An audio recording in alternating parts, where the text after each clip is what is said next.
Quelles questions poser lors d'une interview sur les intelligences artificielles et l'école, justement, pour voir est-ce que demain, ChatGPT pourrait remplacer nos journalistes. On voit une dizaine de questions qui pourraient servir.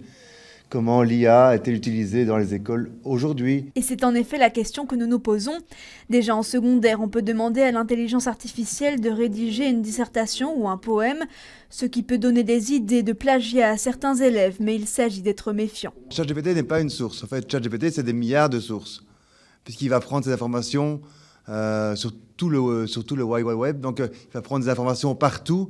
Dès lors, il les recoupe lui-même et on ne sait pas remonter à l'information. Et c'est quand même le but de sourcer un travail, c'est que le lecteur puisse dire « je veux remonter à la source ». Dès lors, faut-il alors changer les manières d'enseigner et d'évaluer?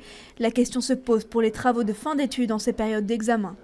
Le travail écrit du TFE est assorti d'une défense orale. Et là, si on a fait faire son travail par une intelligence artificielle, évidemment, on se décompose à l'examen oral. Depuis quelques mois, les professeurs doivent s'adapter à ce qui peut s'apparenter à une nouvelle méthode de triche. Quand certains l'interdisent, d'autres préfèrent l'intégrer à leur cours. On doit éduquer nos élèves à l'utiliser correctement. Parce que ChatGPT, c'est un outil magnifique, mais il a des limites. Il va falloir faire rentrer ChatGPT comme critère. Ne pas dire ChatGPT, c'est interdit, parce que ça, c'est impossible et c'est contre-productif. On est là pour préparer nos élèves au supérieur et au monde du travail. ChatGPT sera là, sera de plus en plus performant. Alors, je dis ChatGPT ou toute autre IA.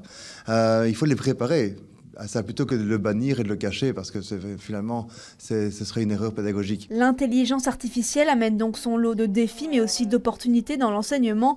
Aucune réglementation académique n'existe autour de ChatGPT, mais l'utilisation des logiciels anti-plagiat pourrait se développer.